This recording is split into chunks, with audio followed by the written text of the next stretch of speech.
মূল সংস্কার কমিশন, এই মূল সংস্কার কমিশন যেটা আছে, দেখো এই যে আমরা দেখতে পাচ্ছি এখানে আলী রিয়াজ, হ্যাঁ আলী রিয়াজকে আমরা দেখতে পাচ্ছি।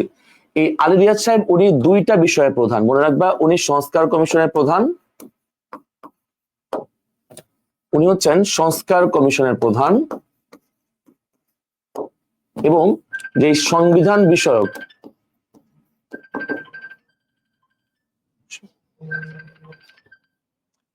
বিষয়ক যে সংস্কার কমিশন আছে এই দুইটার প্রধান কিন্তু আলী রিয়াজ, ঠিক আছে, এই দুইটা কিন্তু আলী রিয়াজ।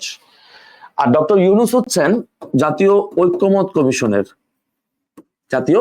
কমিশনের। আর শিরিন পারভীন হক এই নামটা তোমার পরীক্ষার জন্য খুবই খুবই খুবই দরকার।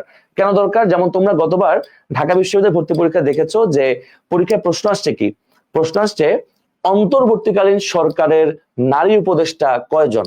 তোমরা জানো নারীরা এমনি পরীক্ষায় বেশি আসে, আর সবসময় দেখবে নারী আসে। দেখবা যে আসবে সংবিধান রচনা কমিটির নারী সদস্য কে ছিল, আসবে হচ্ছে প্রথম মুসলিম নারী প্রধানমন্ত্রী কে ছিল, বা বাংলাদেশের প্রথম নারী প্রধানমন্ত্রী কে ছিল। এই যে নারী বা প্রথম, এগুলা কিন্তু বারবার পরীক্ষায় আসে, কথা বুঝছো কিনা আমার? তাহলে এই শিরিন পারভীন হক মনে রাখবা উনি সংস্কার কমিশনের একমাত্র নারী হিসাবে উনি দায়িত্ব পালন করছেন, একমাত্র নারী হিসাবে উনি দায়িত্ব পালন করছেন। এবং যেহেতু উনি নারী তার মানে ওনাকে দায়িত্ব দেওয়া হয়েছে নারী বিষয়ক যে সংস্কারগুলো দরকার আছে সেই সংস্কারগুলোর জন্য ওনাকে দায়িত্ব দেওয়া হয়েছে। তার মানে ওনার ক্ষেত্রে, শিরিন পারভীন হকের ক্ষেত্রে উনি একমাত্র নারী হিসেবে দায়িত্ব পালন করছেন, এবং ওনাকে দেওয়া হয়েছে নারী বিষয়ক মন্ত্রণালয়, নারী বিষয়ক সংস্কার কমিশন, নারী। ওকে, তা আমাকে একটু দ্রুত জানাও তো 4 নম্বর কোশ্চেনটা আমাদের একেবারে 100 ক্লিয়ার কিনা, কুইক জানাও। ক্লিয়ার হলে আমরা লিখবো ক্লিয়ার, এবং আমরা এইভাবে সুন্দর করে একটা হাসি দিব, ক্লিয়ার, ঠিক আছে। আমি ক্লাসের জন্য এই সময়টা বেছে নেওয়ার আরো একটা কারণ আছে। প্রথম কথা আমি দিনে খুব ব্যস্ত থাকি, আর দ্বিতীয় কথা হচ্ছে এই সময়টাতেই পার্টিকুলারলি দেখবা রাতের দিকে আমাদের মধ্যে যত ডিপ্রেশন, যত মন খারাপ, যত দুশ্চিন্তা যত থাকে, যে মানে অযথা চিন্তা, আল্লাহ আমি মনে ফেল করবো, আমি মনে কিছুই পারি না, আমি কিছু পড়ি নাই, আমার কিছু মনে নাই, আমি যা পড়ছি ওটা ভুলে গেছি, যা পড়ি নাই তা তো পড়িই নাই, আমার কি হবে। এই ডিপ্রেশন থেকে মুক্তি পাওয়ার একমাত্র উপায় হচ্ছে কি করবে জানো? তোমার যদি মন খারাপ থাকে, তোমার যদি কিছু নিয়ে আপসেট থাকো, বা তোমার কিছু মানে খুব ডিপ্রেশন কাজ করতেছে, তুমি ভাই একটা কাজ করবা, কি করবে জানো? তুমি নগদে উঠা ফাইন্যান্সিয়াল পড়া শুরু করবা, একদম নগদে। এটা করলে যেটা হবে, পড়তে পড়তে তুমি যখন মানে মাথা খারাপ হয়ে যাবে, তখন দেখবা তোমার ডিপ্রেশন কই পালাবে, কোথায় পালাবে তার কোনো ভাই আর হদিসই পাবো না তুমি, বুঝতে পারছো? দেখবা যখন তুমি হুদায় বসে থাকো তখন তোমার মধ্যে যত রাজ্যে ডিপ্রেশন তখন কাজ করে, যখন তুমি ব্যস্ত থাকো, যখন তুমি কাজ করো, তখন তোমার মধ্যে মন খারাপটা কম হয়, কথা বুঝছো? এটাই বাস্তব আর কি। ওকে, আশা করি ক্লিয়ার। এবার আসো আমাদের একটি খুবই ভালো কোশ্চেন।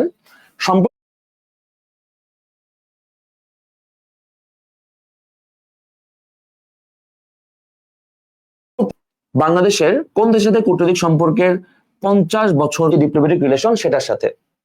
এখন দেখো, ভারত আমাদেরকে স্বাধীনতার স্বীকৃতি দিয়েছে 6 ডিসেম্বর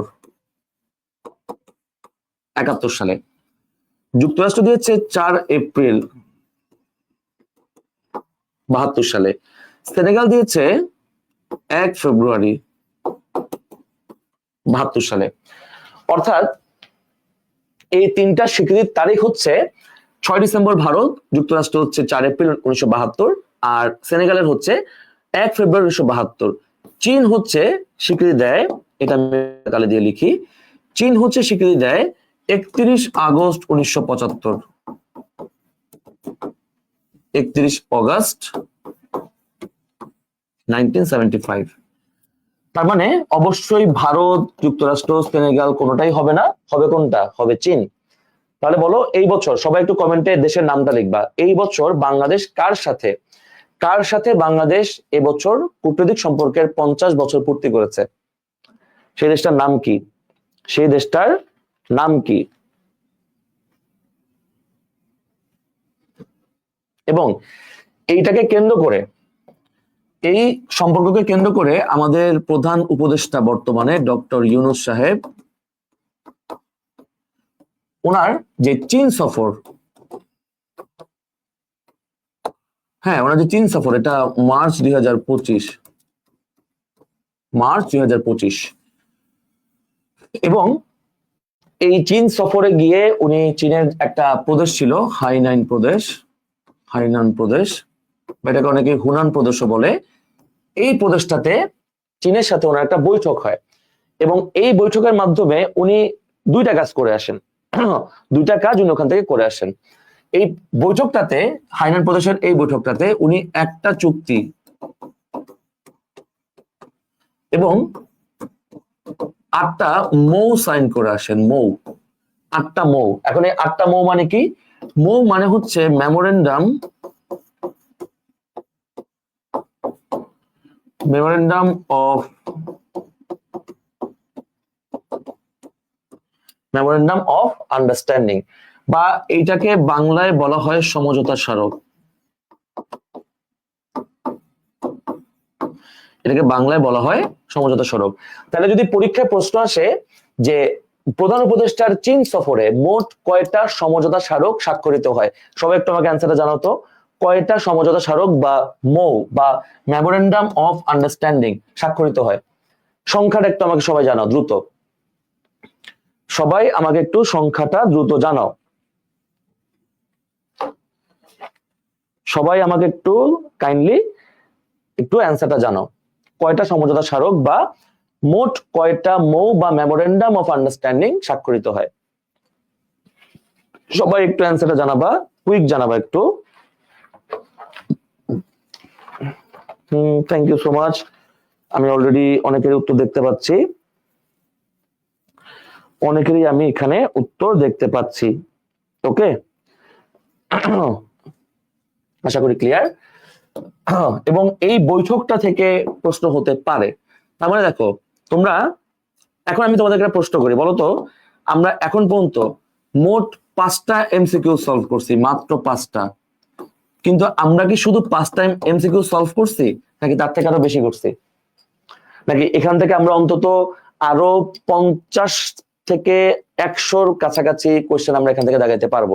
তুমি সব বাদ দাও ভাই, ইউএস কবে স্বীকৃতি দেয়, সেনেগাল কবে স্বীকৃতি দেয়, ভারত কবে দেয়, এখানে তো 3টা কোয়েশ্চেন। অধিকার না যাই, এখানে তো 3টা প্রশ্ন আছে, বুঝতে পারছো কথা? এজন্যই সাধারণ জ্ঞান ক্লাস করতে হয়। ক্লাস করলে ভালো এক্সপিরিয়েন্স এবং অনেক পড়াশোনা করে অনেক মোটামুটি ভালো ধারণা রাখে এমন কারো ক্লাস করতে হয়। ক্লাস করলে তোমার পড়াগুলা খুব সুন্দরভাবে সিনক্রোনাইজ হয়ে যাবে। তোমাদের যেটা প্রবলেম হয়, তোমরা এখান থেকে একটু পড়ো, এখান থেকে একটু পড়ো, কানেকশনটা বুঝো না, পরে আবার বলো যে সাধারণ জ্ঞান অখাদ্য, সাধারণ জ্ঞান মনে থাকে না, সাধারণ জ্ঞান নাকি খালি তোমার পড়ো খালি খালি নাকি ভুলে যাও। এই হচ্ছে গিয়া তোমাদের অভিযোগ বা দাবি। ওকে, আসো তাহলে আমরা নেক্সট কোশ্চেনে আসি। নাম্বার 6, দেখো জাতিসংঘের কয়জন মহাসচিব বাংলাদেশ সফর করেছেন? খুবই ভালো প্রশ্ন। এখন দেখো আমাদের জাতিসংঘের আমাদের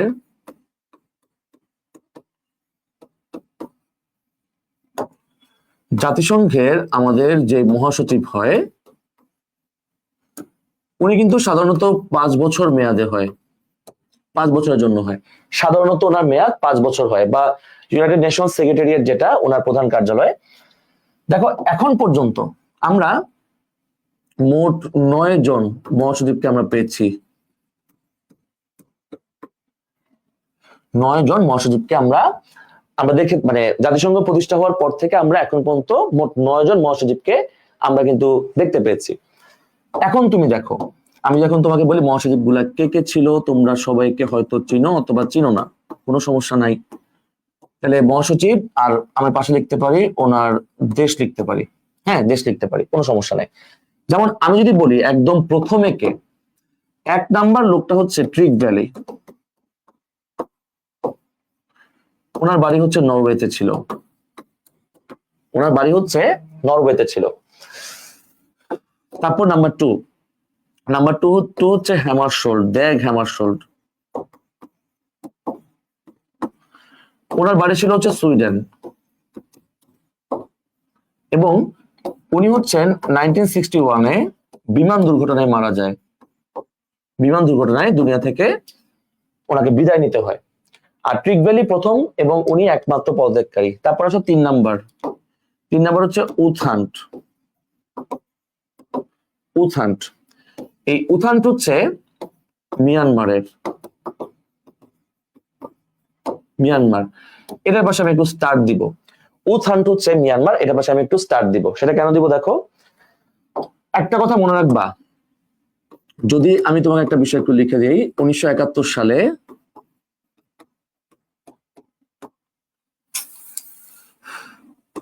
তুমি একটু লিখবা 1971 সালে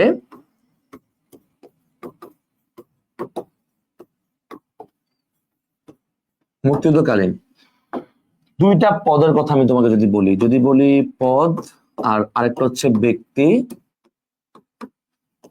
আরেকটা হচ্ছে কি দেশ। পদ, ব্যক্তি আর দেশ। যদি বলি পদ, তাহলে জাতিসংঘের মহাসচিব,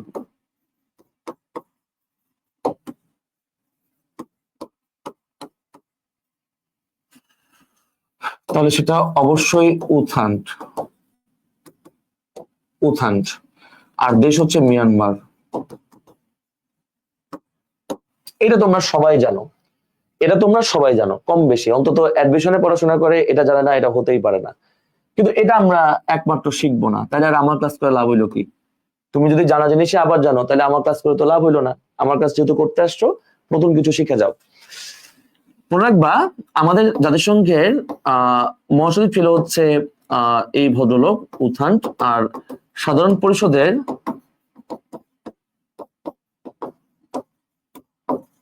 সভাপতি, এটা অনেকে জানে না, এটা হচ্ছে আদাম মালিক।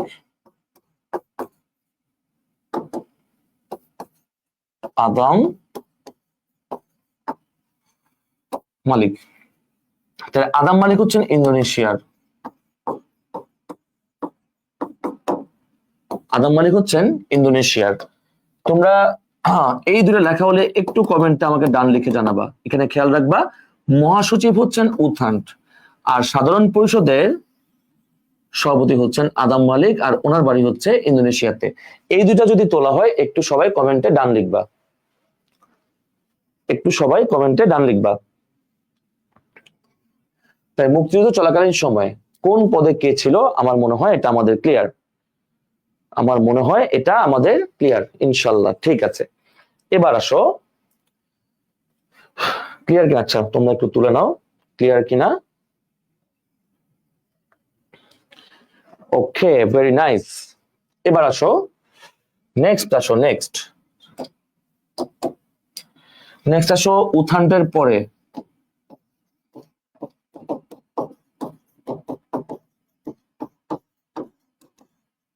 কুর্ট ওয়ালহেইম। ওনার বাড়ি হচ্ছে অস্ট্রিয়াতে, অস্ট্রিয়াতে বাড়ি।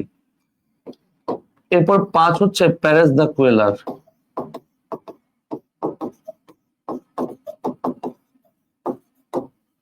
ওনার বাড়ি হচ্ছে পেরু, ওনার বাড়ি হচ্ছে পেরু। কেমন? তারপর 6 হচ্ছে বুট্টোস ঘালি, উনি আফ্রিকা মহাদেশ থেকে প্রথম, ওনার দেশ হচ্ছে কি মিশর। তারপর আসো 7 হচ্ছে কফি আনান, উনি হচ্ছেন ঘানার। তারপর 7-এর পরে আসো অবশ্যই 8 হচ্ছে বান কি মুন, উনি হচ্ছেন দক্ষিণ কোরিয়া। তারপর আসো 9 হচ্ছে অ্যান্তনিও গুতেরেস, অ্যান্তনিও গুতেরেস উনি হচ্ছেন পর্তুগালের, পর্তুগালের। তাহলে আমরা এখান থেকে কয়টা পেলাম? 9টা পেলাম। খেয়াল করছো, 9 জন মহাসচিব কিন্তু আমরা পেয়ে গেলাম। এখন এই 9 জন মহাসচিবের ভেতরে, এই 9 জন মহাসচিবের ভেতরে আমাদের বাংলাদেশে কে কে আসছে? ধরো কুর্ট ওয়ালহেইম আসছে, আমরা লিখলাম বিডি, মানে বাংলাদেশে আসছে। তারপর আসছে তোমার বুট্টোস ঘালি, তারপর আসছে কফি আনান, তারপর আসছে বান কি মুন, তারপর আসছে গুতেরেস। অর্থাৎ এই বুট্টোস ঘালি, কফি আনান, বান কি মুন এবং গুতেরেস 1 2 3 4 5, অর্থাৎ মোট 5 জন বাংলাদেশে আসছে। তাই তোমার জন্য পরীক্ষায় গুরুত্বপূর্ণ কি, যেহেতু গুতেরেস সাহেব এবছর বাংলাদেশে সফর করেছেন, সুতরাং উনি পরীক্ষায় চলে আসবে, এটা তোমরা শিওর থাকো। এবং এর আগেও একবার করেছিলেন 2019 সালের দিকে।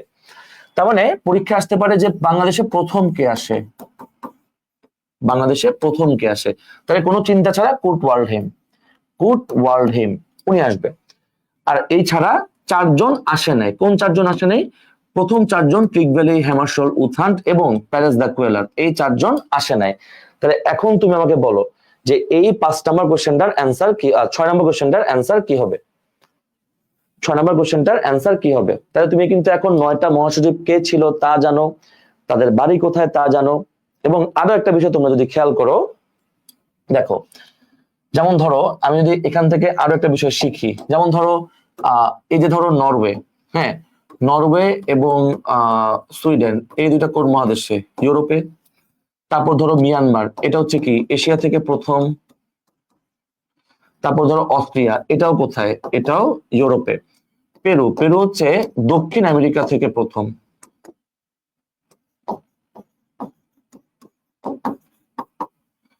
দক্ষিণ আমেরিকা থেকে প্রথম এবং এখন পর্যন্ত একমাত্রই, ওনার উপরে আর আসলে হয় নাই। তারপর দেখো মিশর বা ঘানা থেকে হচ্ছে আফ্রিকা, তাহলে আফ্রিকাও পেলাম। সাউথ কোরিয়া আমরা পেলাম হচ্ছে এশিয়া, আর পর্তুগাল আমরা পেলাম হচ্ছে ইউরোপ। খেয়াল করছো? ইউরোপ। তার মানে আমাদের পৃথিবীতে তোমরা জানো 7টা মহাদেশ আছে। 7টা মহাদেশের ভেতরে আমরা 6টাকে আসলে মহাদেশ ধরি, কারণ অ্যান্টার্কটিকায় কোনো মহাদেশ মানে মানুষই নাই বা ওখানে দেশও নাই, সো ওটা নিয়ে আমরা খুব একটা মাথা ঘামাই না। তার মানে খেয়াল করছো কিনা যে এই 6টা মহাদেশের ভেতরে ইউরোপ, তারপরে এশিয়া, তারপর সাউথ আমেরিকা এবং আফ্রিকা, 4টা মহাদেশ থেকে এখন পর্যন্ত মহাসচিব হয়েছে। তার মানে 2টা থেকে হয় নাই। কোন 2টা থেকে হয় নাই? হয় নাই হচ্ছে তোমার নর্থ আমেরিকা বা উত্তর আমেরিকা, এটা হচ্ছে 1, আর 2 হচ্ছে ওশেনিয়া, এই 2টা থেকে হয় নাই। তাই বলতো কয়টা মহাদেশ থেকে এখন পর্যন্ত একজনও মহাসচিব নির্বাচিত হয় নাই? এটা আমাকে জানাও তো অ্যান্সারটা। একজনও মহাসচিব নির্বাচিত হয় নাই।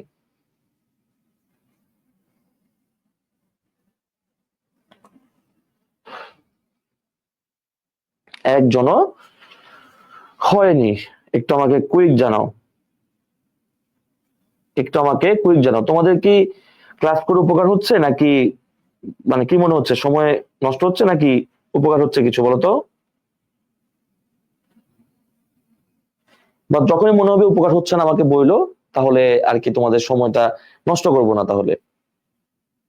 ওকে, ঠিক আছে, thank you so much, thank you so much.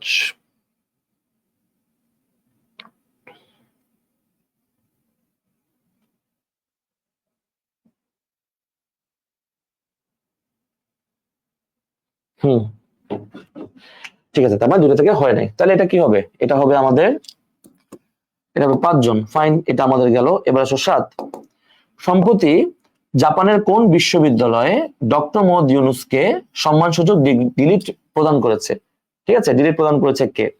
দেখো এখানে টোকিও বিশ্ববিদ্যালয় এবং সোকা এবং জাতিসংঘ বিশ্ববিদ্যালয়, এই 3টা কিন্তু জাপানে।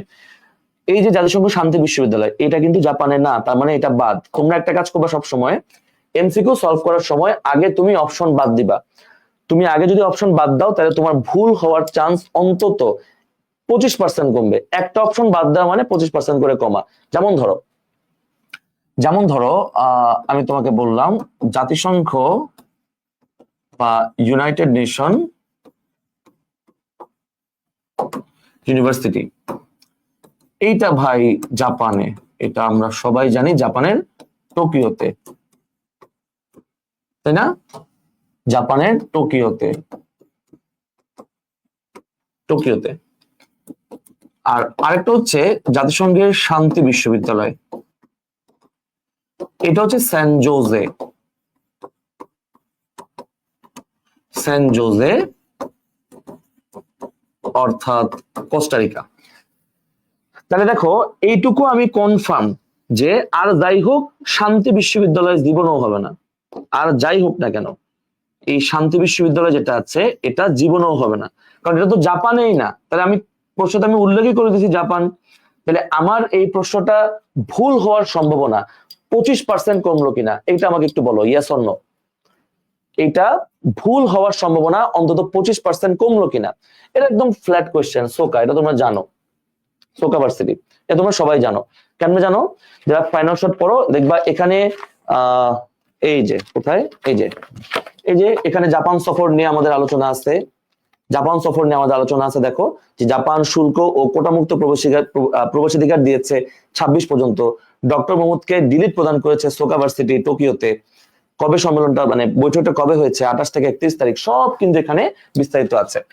তাইলে তোমার এই 25% ভুল করার চান্সেস কমায় ফেলা মানে কিন্তু তুমি এগিয়ে গেলা। তাহলে এই কাজটাকে তোমরা কিন্তু প্র্যাকটিস করার চেষ্টা করবা। তাহলে এটা কি হবে? এটা হবে কি? সোকা। এটা হবে সোকা। এবার আসো 8 নম্বর কোশ্চেনটা খুব ভালো, আমার কাছে মনে হয় এটা এবার ঢাবিতে দিতে পারে।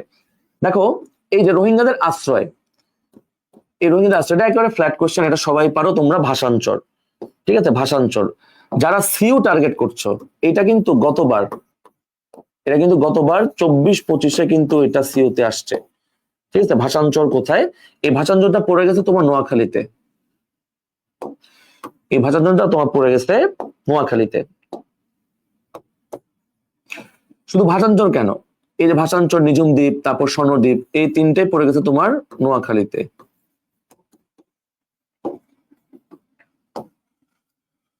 সন্দ্বীপটা পড়ে গেছে তোমার চট্টগ্রামে। ঠিক আছে, তবে এইটা ঠিক এই কারণে যে আস্তে আস্তে পরীক্ষাতে, এই কারণে মানে রিসেন্ট টাইমসে এটার গুরুত্বটা আসলে কেন বাড়ছে হঠাৎ করে, বাড়ার কারণ হচ্ছে 3টা দ্বীপ হঠাৎ করে। আমরা একটা বিষয় যদি খেয়াল করো, বঙ্গোপসাগরের মোহনাতে,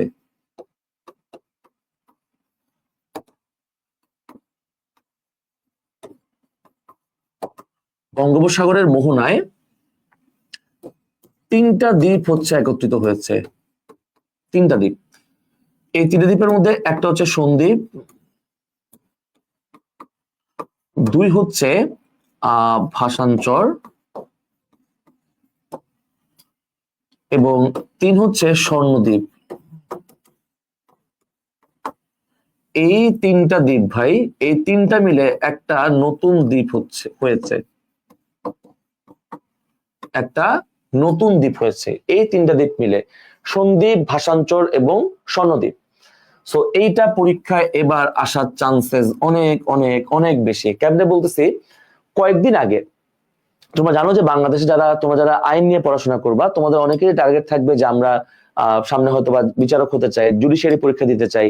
সো এই জুডিশিয়ারি পরীক্ষা, রিসেন্ট যে পরীক্ষাটা হয়েছে 18তম জুডিশিয়ারি, এই 18তম জুডিশিয়ারিতে কিন্তু এই প্রশ্নটা আসছে। এবং বাংলাদেশে জুডিশিয়ারি বিসিএস এর কোশ্চেন প্রায় বিশ্ববিদ্যালয় পরীক্ষায় কিন্তু হয় হুবহু আসে, অথবা টপিকটা ঠিক রেখে অপশন এদিক সেদিক করে দেয়, অথবা হুবহু দিয়ে দেয়। কথা বুঝছো? সো এটা একটু মনে রাখবা, এই 3টা বিষয় মনে রাখবা। তা রোহিঙ্গাদেরকে আশ্রয় দেওয়া হয়েছে কোথায়? কোথায় দেওয়া হয়েছে বলো? United states of Noakhali, United states of নোয়াখালীতে আশ্রয় দেওয়া হয়েছে। এবার আসো, আমি যদি পরের কোশ্চেনে দেখি 9 নাম্বার, সর্বশেষ বাংলাদেশী হিসেবে ইংলিশ চ্যানেল জয় করেছে কে? আমাদের বাংলাদেশী হিসেবে এখন পর্যন্ত ইংলিশ চ্যানেল জয় করেছে মোট 5 জন, 5 জন জয় করেছে। এর মধ্যে প্রথমটা হচ্ছে ব্রজেন দাস, তোমরা ওনাকে অবশ্যই চিনো, ব্রজেন দাস। উনি জয় করেছেন 1958 সালে। ওনার বাড়ি হচ্ছে তোমার এই যে ঢাকার খুবই কাছে, মুন্সিগঞ্জে ওনার বাড়ি। আর সর্বশেষ জয় করেছেন মাহফিজুর রহমান সাগর। ওকে, মাহফিজুর রহমান সাগর সর্বশেষ জয় করেছেন। এখানে তোমার আরেকটা 2টা নাম আছে যেগুলো আসলে তোমার জন্য খুবই প্রাসঙ্গিক। যেমন একরামুল হক শাকিল, উনি 7ম বাংলাদেশী হিসাবে এভারেস্ট জয় করেছেন। 7ম বাংলাদেশী হিসাবে উনি এভারেস্ট জয় করেছেন। কথা বুঝছো? আর এই যে খালেদ হোসেন, এই খালেদ হোসেন হচ্ছে উনি মানে এভারেস্ট জয় করেছেন, তবে এভারেস্ট জয় করাটাই মনে হয় ওনার জীবনের সর্বশেষ কোনো একটা বড় কাজ ছিল, সর্বশেষ কোনো একটা বড় কাজ ছিল। কারণ উনি যখন এভারেস্ট থেকে ব্যাক করতেছিলেন বা ফিরে আসতেছিলেন নিচের দিকে, তখন এই খালেদ হোসেন হচ্ছে নামার সময় ওনার মৃত্যু হয়।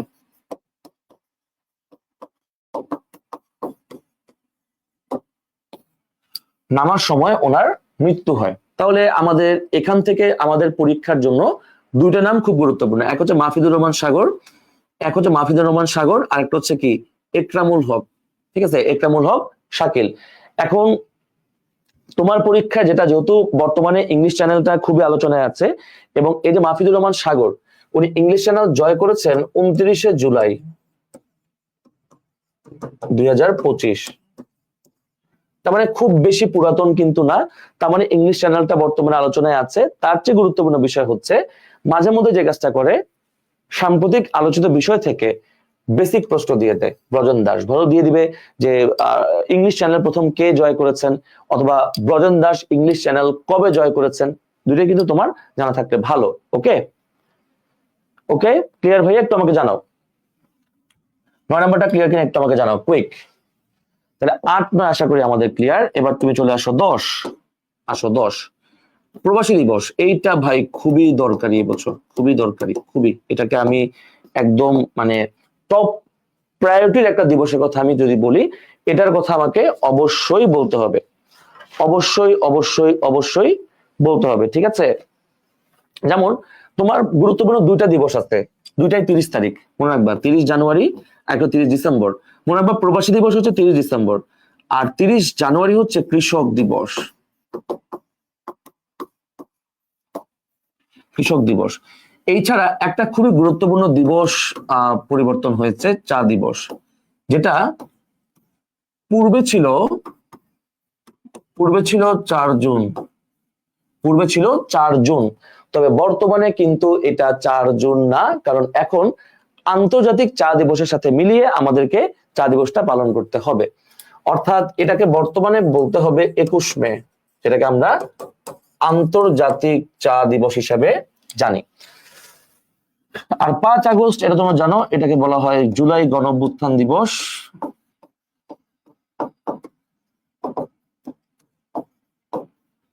আর 16 জুলাই হচ্ছে জুলাই শহীদ দিবস।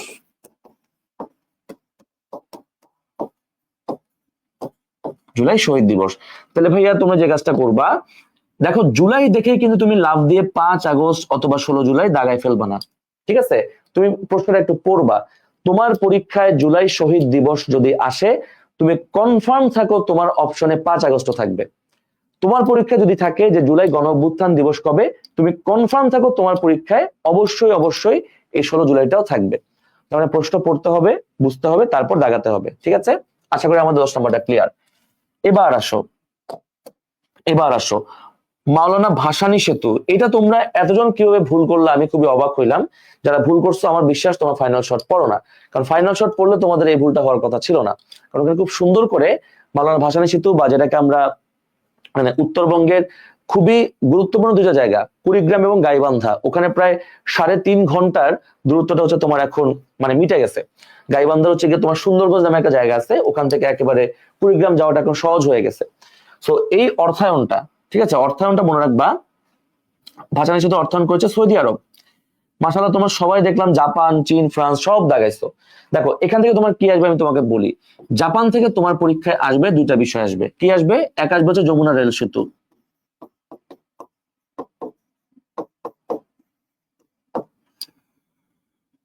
তারপর তোমার পরীক্ষা আসতে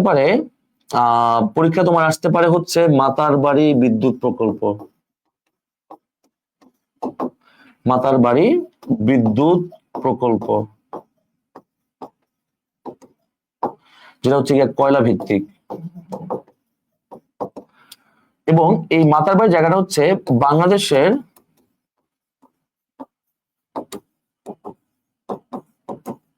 একমাত্র পাহাড়ি দ্বীপ, যাকে আমরা বলি হচ্ছে মহেশখালী। খুবই সুন্দর, চান্স যদি পাও, চান্স পাইলে এখানে বেড়াতে যাবা। ঠিক আছে, মহেশখালী।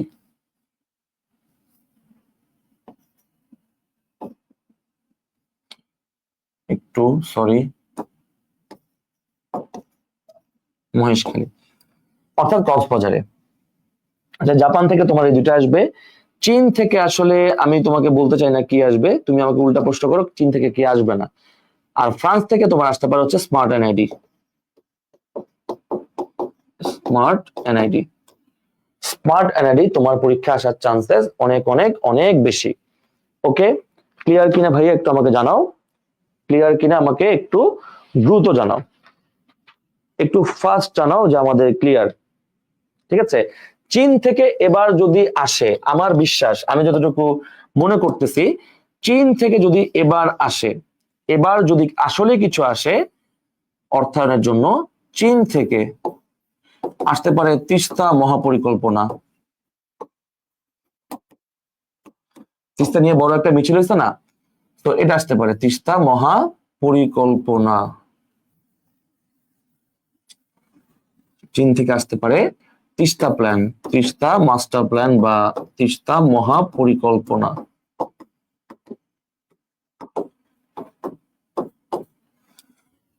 ওকে, তাহলে আমাদের 11 পর্যন্ত আশা করি ক্লিয়ার। একটু যদি আমাকে কুইক জানাইতা 11 পর্যন্ত আমাদের ক্লিয়ার কিনা, 11 পর্যন্ত আমাদের ডান কিনা একটু আমাকে জানাও, 11 পর্যন্ত আমাদের ডান কিনা। ক্লিয়ার 11 পর্যন্ত?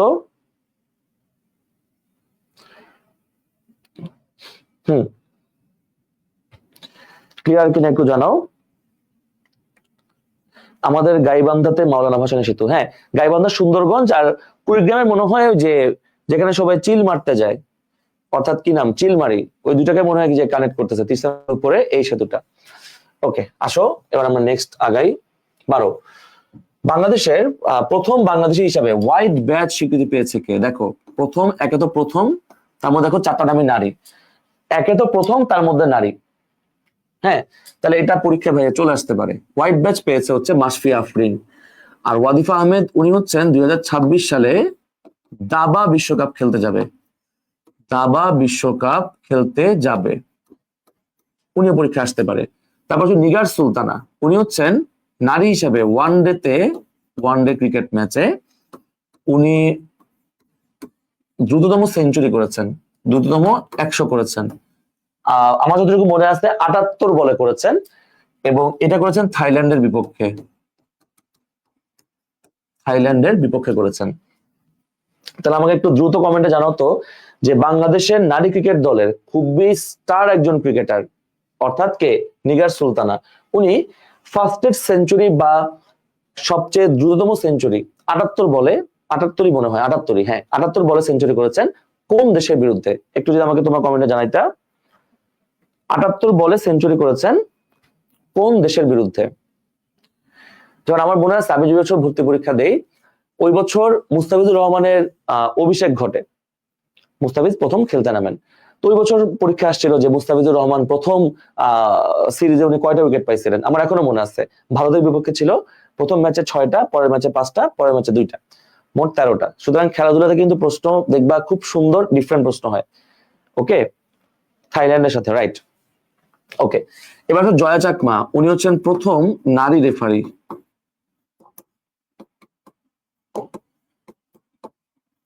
প্রথম নারী রেফারি।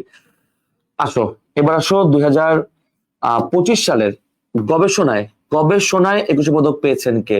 মইদুল হাসান পেয়েছেন। এবং তোমরা জানো যে 21 পদক হচ্ছে আমাদের দ্বিতীয় সর্বোচ্চ বেসামরিক পুরস্কার। আর 25 সালে, অর্থাৎ এই যে 2025 সালে এই পদকটা পেয়েছে 17 জন ব্যক্তি,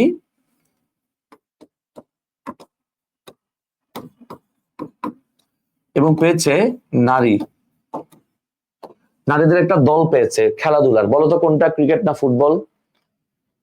দ্রুত একটু জানাও তো কে পেয়েছে, ক্রিকেট পেয়েছে নাকি ফুটবল পেয়েছে? 17 জন ব্যক্তিত্বের মধ্যে ক্রিকেট পেয়েছে নাকি ফুটবল পেয়েছে? বেশি ভালো কে খেলতেছে তোমার মতে? ক্রিকেটও ভালো খেলতেছে, তবে সবচেয়ে অপ্রত্যাশিত ভাবে, বা আমি ঠিক না, অপ্রত্যাশিত বড়টা খারাপ দেখায়, অপ্রত্যাশিত না মানে আমাদেরকে মুগ্ধ করে যদি কেউ আসলে রেজাল্ট দিয়ে যাচ্ছে, সেটা কিন্তু অবশ্যই কে? আমাদের নারী ফুটবল দল। তারপর নারী ফুটবল দল আর 17 জন ব্যক্তি হচ্ছে এইটা পেয়েছে। তো 21 পদকটা তোমরা যে কাজটা করবা, 21 পদকটা তোমাকে অবশ্যই পড়তে হবে, এবং যাদের কাছে ফাইনাল শট আছে, যাদের কাছে ফাইনাল শট আছে, তোমরা দেখবা এখানে খুব সুন্দর করে আমি পুরস্কারগুলোকে একেবারে নোবেল দিয়ে আমি শুরু করেছি। দেখো, এই দেখো নোবেল দিয়ে আমরা শুরু করেছি, এই যে নোবেল, তারপর ধরো আমাদের যে এখানে আন্তর্জাতিক বুকার পুরস্কার, তারপর ধরো Grammy award, Venice award, July Memorial prize, তারপর দেখো স্বাধীনতা পুরস্কার, 21 পদক, একদম সুন্দর করে সবগুলা পুরস্কার কিন্তু এখানে সাজানো আছে। তো চিন্তার কোনো কারণ নাই, যা ফাইনাল শট পড়ো তোমরা ইনশাল্লাহ একটা ভালো পরীক্ষা দিয়ে আসবা। যেটা একবারে ফ্ল্যাট কোশ্চেন, এটা তোমরা ওখান থেকে দেখে নিবা। মইদুল হাসান পেয়েছেন, বাকিরাও পেয়েছেন কেউ সাংবাদিকতায়, কেউ সমাজসেবায়, এটা তোমাদের নিজেদের পড়ার বিষয়। 14 নম্বর কোশ্চেনটা খুবই ভালো। ডাকসুর প্রথম নারী ভিপি মাহফুজা খানম। এখন এটা নিয়ে একটু বিতর্ক আছে, এখানে অনেক জায়গায় আমরা আবার এটাও পাই যে জাহানারা নামে একজন মহিলা ছিলেন যিনি কিনা ডাকসুর প্রথম নারী ভিপি ছিলেন। ঠিক আছে, এটা নিয়ে একটা বিতর্ক আমরা পাই। তবে সত্যি কথা বলতে সবাই যেটা বেশিরভাগ সময় জানে, বেশিরভাগ ক্ষেত্রে ওটাই হচ্ছে আসলে অ্যান্সার হয় আর কি, বা নেওয়া হয়। এখন জাহানারা আক্তার উনি যে ডাকসুর প্রথম নারী ভিপি ছিলেন, এইটা কিন্তু মানে সর্বজন স্বীকৃত না ঠিক, আবার সবাই কিন্তু জানেও না। তার মধ্যে মাহফুজা খানম এবছর মারা গেছে, সুতরাং মাহফুজা খানম যেহেতু মারা গেছে, তার মানে খুবই অবভিয়াস ডাকসু নির্বাচন হয়েছে এবছর। হ্যাঁ, ডাকসু নির্বাচন হয়েছে, তোমরা জানো। সো এই ডাকসু নির্বাচন এবং এই নির্বাচনকে কেন্দ্র করে প্রশ্ন যদি আসে, আমার মনে হয় মাহফুজা খানম থেকে আসতে পারে। তো মাহফুজা খানম সম্পর্কে তোমাদেরকে খুব ভালো একটা আইডিয়া রাখতে হবে। এবং ফাইনাল শটে তোমরা দেখবা যে এই যে যাদের হারিয়েছি নামে একটা অধ্যায় আছে, দেখছো, যাদেরকে আমরা হারিয়েছি, মানে বিখ্যাত ব্যক্তি থেকে যদি কেউ মারা যায় উনি কিন্তু পরীক্ষায় আসে। যেমন 2018 সালে পরীক্ষায় প্রশ্ন আসছে দ্য থিওরি অফ এভরিথিং চলচ্চিত্রটা কার। একটু যদি খেয়াল করো 2018 সালে 2018-19 শিক্ষাবর্ষে 2018-19 শিক্ষাবর্ষে প্রশ্ন হয় যে দ্য থিওরি অফ এভরিথিং, যাদের কাছে প্রশ্ন ব্যাংক আছে কোনো, তোমরা অবশ্যই সেখান থেকে দেখতে পারবা অথবা গুগলে সার্চ করতে পারো এই প্রশ্নটা আসছে কিনা। এইটা কি? হ্যাঁ, এটা হচ্ছে মূলত একটা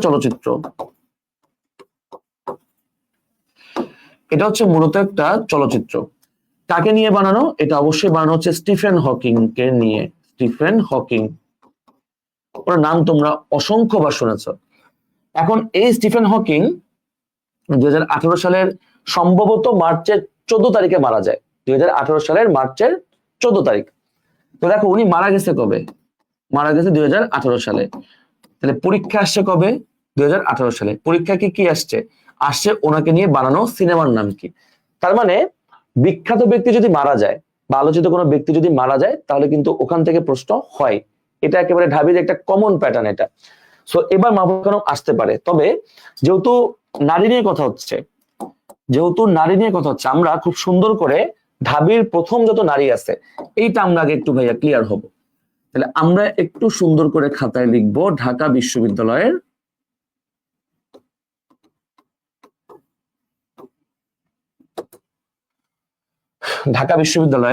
প্রথম যত নারী, খুবই ভালো কথা। তাহলে তুমি এখানে লিখবা বিষয়,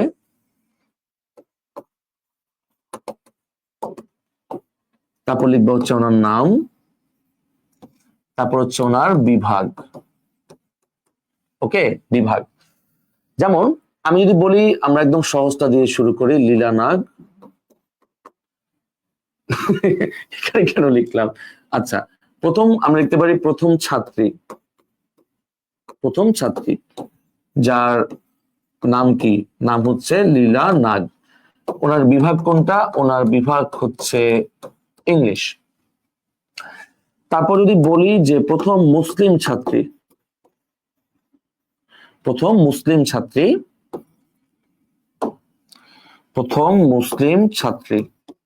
তাহলে অবশ্যই কে? ফজিলাতুন্নেসা জোহা।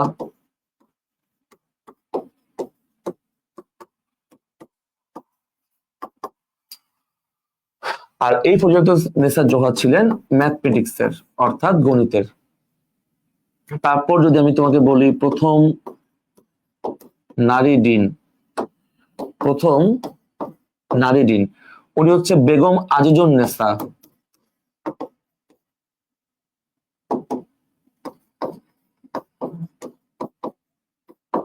আর উনি ছিলেন বাংলা বিভাগের।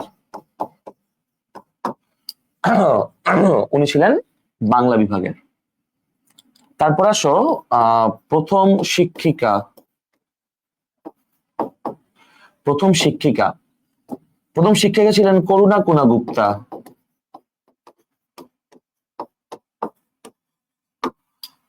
করুণা গুপ্তা উনি ছিলেন হচ্ছে ইতিহাস বিভাগের শিক্ষিকা। সো এই 4টা নারী তোমার জন্য বর্তমানে খুবই খুবই খুবই খুবই গুরুত্বপূর্ণ। তুমি ঢাকা বিশ্ববিদ্যালয়ে পরীক্ষা দিবা, ঢাকা বিশ্ববিদ্যালয় থেকে প্রশ্ন হবে না, এটা আসলে প্রায় অসম্ভবের কাছাকাছি একটা বিষয়, অলমোস্ট অসম্ভব আর কি। হ্যাঁ, অলমোস্ট অসম্ভব। এই হচ্ছে গিয়া বিষয়। সুতরাং তুমি অবশ্যই শিক্ষিকা অথবা নারী ডিন অথবা মুসলিম ছাত্রী অথবা ছাত্রী সবগুলো তোমার পরীক্ষায় সমানভাবে গুরুত্বপূর্ণ। ঠিক আছে, তাইলে আসো আমরা এখন প্রশ্ন দেখি। মাহফুজা খানম কোথায় গেল? এই যে মাহফুজা খানম, উনি কোন বিভাগের শিক্ষার্থী? পদার্থবিজ্ঞান।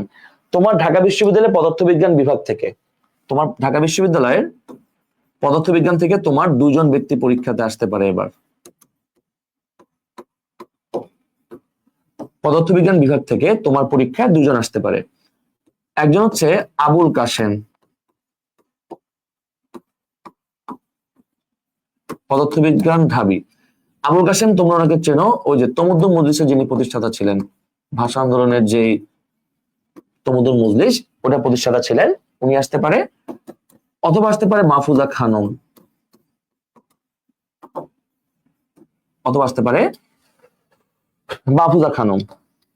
আর গণিত থেকে তো ফজলাতুন্নেসা জোহা আসতে পারে, লীলা নাগ আসতে পারে। অর্থনীতি থেকে ছিলেন ঢাবির দ্বিতীয় নারী ছাত্রী, মানে ছাত্রী তো নারী হয়, তো ঢাবির দ্বিতীয় ছাত্রী ছিলেন সুষমা সেনগুপ্ত।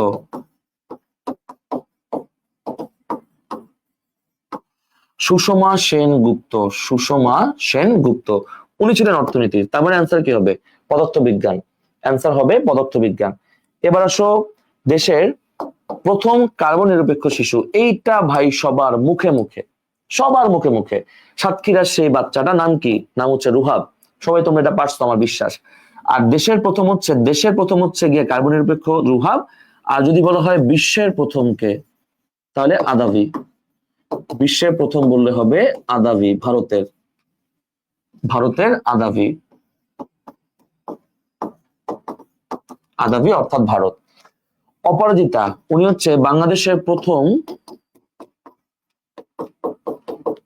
এআই উপস্থাপিকা।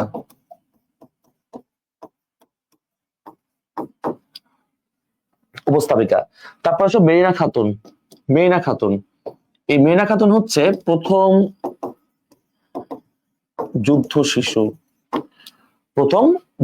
হিসাবে যিনি স্বীকৃতি পেয়েছেন। মেরিনা খাতুন সিরাজগঞ্জের তারাস উপজেলায় ওনার বাড়ি।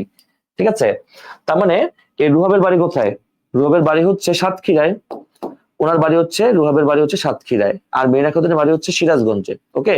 আর ফারজানা আক্তার ঝুমু উনি হচ্ছে জাতিসংঘের মহাসচিবের কার্যালয়ের আন্ডারে একটা জলবায়ু পরিবর্তন বিষয়ক একটা প্যানেল থাকে। আমি আবারও বলছি, ফারজানা আক্তার ঝুমু উনি হচ্ছে জাতিসংঘের, আমি লিখে দিচ্ছি, উনি হচ্ছে জাতিসংঘের মহাসচিবের আন্ডারে জলবায়ু পরিবর্তন তহবিলের সদস্য, মানে একটা প্যানেল আছে জলবায়ু পরিবর্তন বিষয়ক একটা প্যানেল আছে, সেই প্যানেলটার সদস্য ফারজানা আক্তার ঝুমু। ওকে, এই 4টা নামই তোমার পরীক্ষার জন্য খুবই খুবই খুবই হাইলি ইম্পর্টেন্ট 4টা নাম। কি বললাম? 5টা নাম আসলে। প্রথমে বলেছি আমি আদাবির কথা, বিশ্বের প্রথম কার্বন নিরপেক্ষ শিশু। তারপর বলেছি কার কথা? সাতক্ষীরার রুহাবের কথা, প্রথম কার্বন নিরপেক্ষ শিশু। তারপর অপরাজিতা, বাংলাদেশের প্রথম এআই উপস্থাপিকা। তারপর ভারতের একটা ছিল না, ওই যে লিসা। হ্যাঁ, লিসা হচ্ছে ভারতের, আর অপরাজিতা হচ্ছে আমাদের। আর এই ছাড়া তোমাদের পরীক্ষায় আরেকটা নাম আসতে পারে, এটা যদিও আমার ইন্টারন্যাশনালের সময় আমার বলার কথা, সেটা হচ্ছে ডিএলা। ঠিক আছে, প্রথম এআই মন্ত্রী,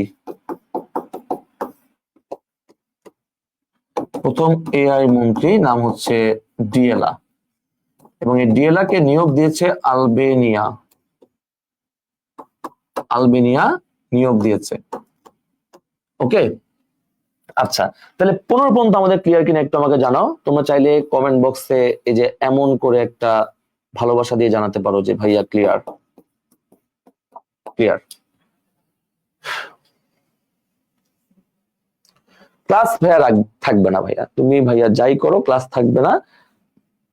কারণ আজকে আমি দেখছি লাইভে কতজন আছে, আমি দেখবো ক্লাসের নোট কয়টা আপলোড হয়, তারপর সিদ্ধান্ত নিব যে আমি পরবর্তীতে ক্লাস আর নিব কি নিব না। বুঝতে পারছো? আমি ক্লাস নিব কি নিব না, এই হচ্ছে গিয়ে বিষয়। কারণ আমি কিন্তু সাধারণত এত স্লো পড়াই না। আমার ক্লাস যারা অনলাইন বা অফলাইনে করছো, আমি তো বুলেটের মতো দৌড়াই, এবং আমার সাথে চলতে চলতে তুমি নিজেও বুলেট হয়ে যাবে। কথা বুঝছো? কিন্তু যেহেতু আজকে প্রথমবারের মতো আমার ক্লাস করছো, এমন অনেকে আছো, সো সবার যাতে সুবিধা হয়, প্লাস আমার শরীরটা একটু খারাপও, বেশ উইক লাগতেছে, এই জন্য আমি তোমাদের ক্লাস নিব বলেছি। প্রথম দিন না নিলে আসলে তোমরা ভাববা যে হ্যাঁ বড় বড় কথা বলছে, ক্লাস নেয় না, কিছু না, এই জন্য আর কি দাঁড়ায় গেছি। বুঝতে পারছো? এই ছাড়া আর কিছু না। ওকে, ঠিক আছে। আপলোড কই করবা? আপলোড করবা হচ্ছে এই যে ফাইমজিকে ফেসবুক গ্রুপটাতে।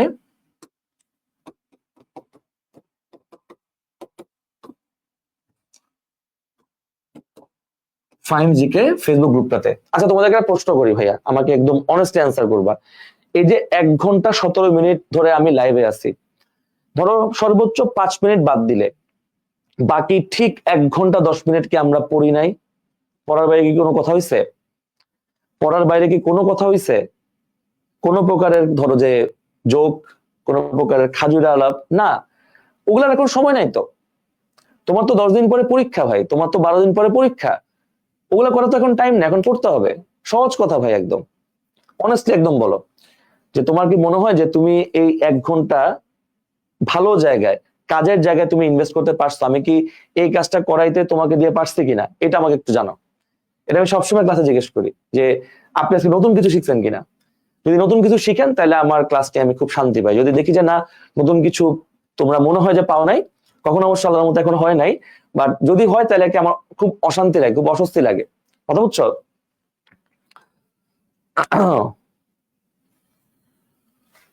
ওকে, ঠিক আছে, তাহলে আসো আমরা কাম করি। 16 নম্বর কই? এই যে আসানিস মনসুর, উনি যেই সংস্থার প্রধান হয়ে কাজ করতেন, করতেছেন, হ্যাঁ দেখো, সার্কেটটা হবে না, কারণ সার্কেট হচ্ছে গোলাম সরোয়ার।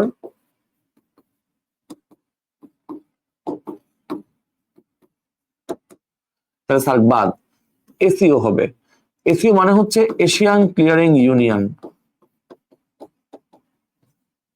এশিয়ান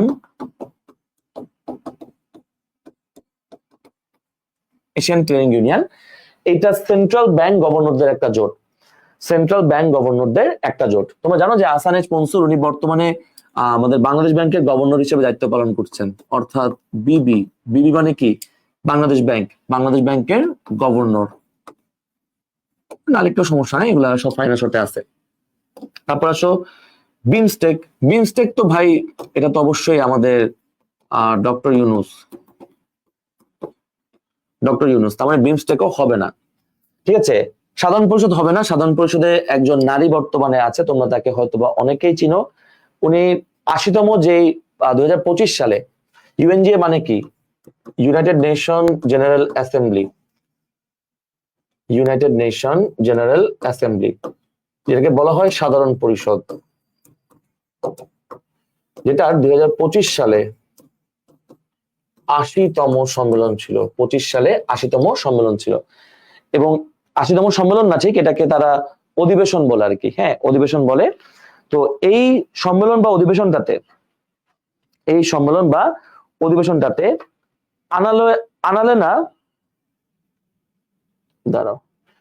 আনালেনা বায়েরবেকে, জার্মানির একজন মহিলা, উনি হচ্ছে নির্বাচিত আছেন, আগামী 1 বছর থাকবেন। তবে তোমার পরীক্ষায় এই যে এই মহিলাটা যার কথা আমি বললাম, এই যে আমি এখানে একটু সুন্দর করে লিখে দিচ্ছি, আনালেনা, যার বাড়ি হচ্ছে জার্মানিতে, উনি হচ্ছে বর্তমানে আছেন, এবং উনি কিন্তু একজন নারী, সব পরীক্ষা আসতে পারে। এবং সাধারণ পরিষদে এই পর্যন্ত 5 জন নারী সভাপতি হয়েছেন, 5 জন নারী বুঝতে পারছো? উনি পঞ্চম নারী হিসেবে উনি বর্তমানে দায়িত্ব পালন করছেন। তবে তোমার পরীক্ষার জন্য খুবই সুপার ইম্পর্টেন্ট একটা বিষয় হচ্ছে 81তম নির্বাচন। কারণ এই 81তম নির্বাচনে আমাদের প্রার্থী হচ্ছে বাংলাদেশ থেকে, আমাদের বর্তমানে যিনি পররাষ্ট্র উপদেষ্টা আছেন তৌহিদ হোসেন, উনি এই 81তম নির্বাচনে সাধারণ পরিষদের সভাপতি পদে নির্বাচন করবেন। আমি আবার বলছি, জাতিসংঘের 2026 সালে, জাতিসংঘে 2026 সালে, একটু এক সেকেন্ড দাঁড়াও, জাতিসংঘের 2026 সালে যেই 81তম নির্বাচনটা হবে সাধারণ পরিষদের, সেই সাধারণ পরিষদের নির্বাচনটাতে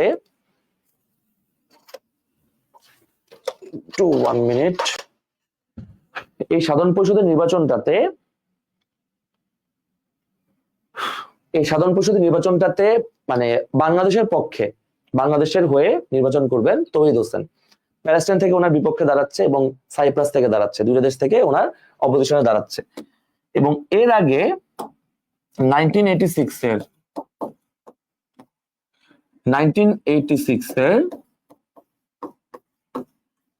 31তম অধিবেশনে আমরা বাংলাদেশ একবারই সাধারণ পরিষদের সভাপতি দায়িত্ব পাইছে।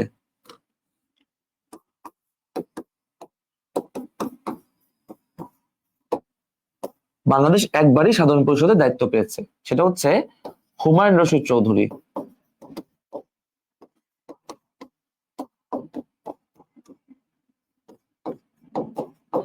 হুমায়ুন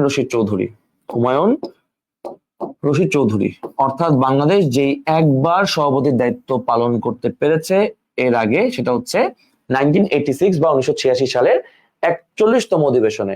তোমরা একটু দ্রুত কমেন্টে একটু সবাই লিখবা 1986। যদি পরীক্ষায় প্রশ্ন হয় বাংলাদেশ সাধারণ পরিষদের সভাপতিত্ব কয়বার করেছে? একবার। কবে করেছে? 1986, 1986। সবাই একটু কমেন্টে লিখো 1986। দ্রুত একটু কমেন্টে লিখো 1986, 1986, 1986।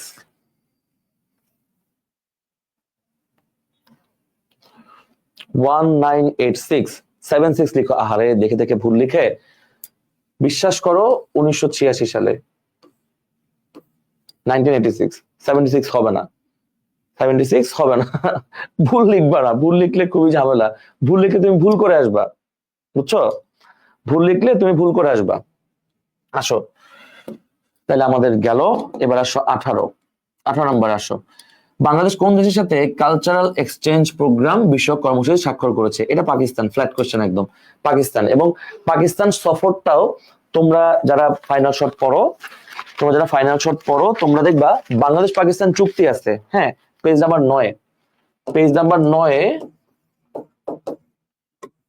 বাংলাদেশ এবং পাকিস্তান চুক্তি আছে। দেখো এখানে খুব সুন্দর করে দেওয়া আছে, এই যে 24 আগস্ট 2025 সালে, যেখানে একটা চুক্তি এবং 4টা মৌ স্বাক্ষরিত হয়, 4টা মেমোরেন্ডাম অফ আন্ডারস্ট্যান্ডিং স্বাক্ষরিত হয়। এক চুক্তি আর হচ্ছে 4টা মৌ।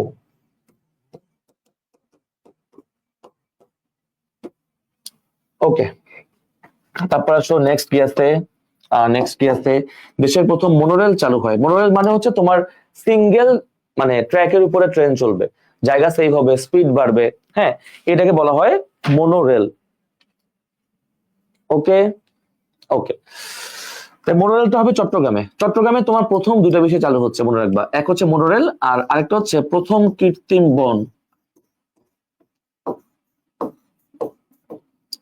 প্রথম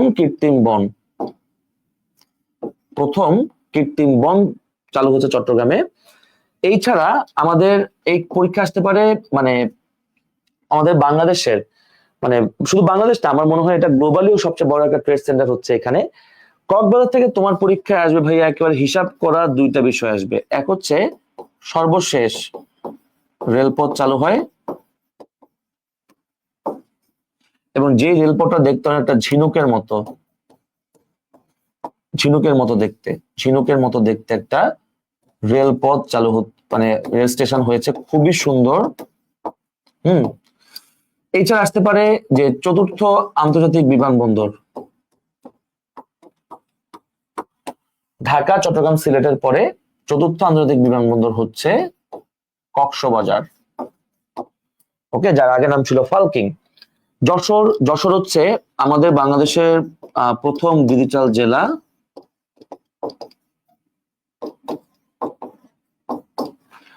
আর গাজীপুরে হচ্ছে প্রথম ডিজিটাল বিশ্ববিদ্যালয়।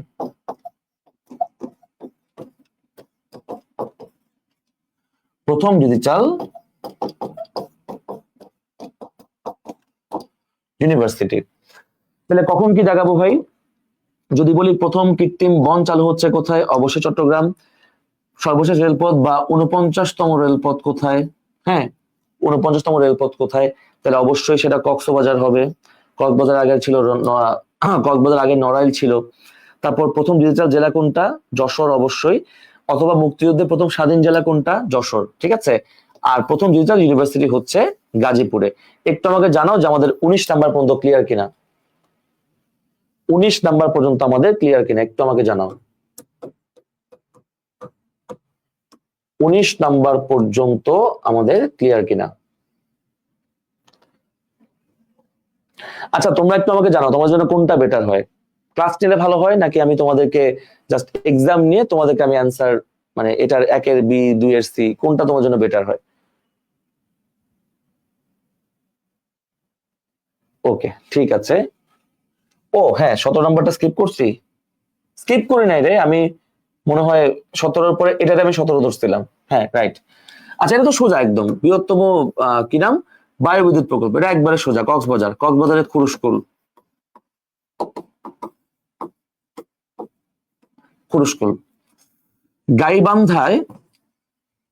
গাইবান্ধায় হচ্ছে তোমার বিশ্বের সরি বিশ্বের বিশ্বের না রে, কি নাম, বাংলাদেশের বৃহত্তম সৌরবিদ্যুৎ প্রকল্প। ওই যে তিস্তা সোলার প্যানেল। নরসিংদী হচ্ছে বাংলাদেশের প্রথম সৌরবিদ্যুৎ চালু হয়। আর পাবনা তো তোমরা জানোই, পথে পাবনা, পথে কি পারমাণবিক। পথে পাবনা, পথে পারমাণবিক, অর্থাৎ রূপপুর। ঠিক আছে। তাই কক্সবাজার জায়গাটার নাম কি? খুরুশকুল। আর তিস্তা সোলার প্যানেল যেটা, এটা বাংলাদেশের এই মুহূর্তে সবচেয়ে বড় বিদ্যুৎ প্রকল্প। ওকে, তাহলে 17 নম্বর আমাদের আশা করি ক্লিয়ার। এবার তোমরা চলে যাও 19 নম্বরে। সরি 19 না, এটা কই 20। এগুলা সোজা, এগুলা ভাই দেখো। স্বাধীনতা পদক পেয়েছে কয়জন? 7 জন। এটা তোমরা স্বাধীনতা পদকটা তোমরা অবশ্যই ফাইনাল শট থেকে একবার হইলেও দেখে যাবা সুন্দর করে। শুধু এইটা না, সব পুরস্কার, অনেক এক্সেপশনাল কিছু পুরস্কার আছে, এবেল পদক থেকে শুরু করে। এই পুরস্কার অধ্যায়টা ফাইনাল শট থেকে না পড়ে পরীক্ষা হলে যাবা না। ঠিক আছে। তারপর মানবাধিকার সূচকে বাংলাদেশের অবস্থান অবশ্যই 130তম। ঠিক আছে, 134তম হচ্ছে সুখী দেশের তালিকায় হচ্ছে বাংলাদেশ 134তম। ঠিক আছে। তবে সত্যি কথা বলতে পরীক্ষায় মানব উন্নয়ন সূচকটাই সবসময় পরীক্ষায় বেশি আসে। ঠিক আছে, মানব উন্নয়ন সূচকটা সবসময় পরীক্ষাতে বেশি আসে। যেমন উন্নতিটাও কিন্তু গুরুত্বপূর্ণ আছে। যেমন ধরো 114, এটা হচ্ছে এসডিজি সূচক বা সাস্টেনেবল ডেভেলপমেন্ট গোল সূচক।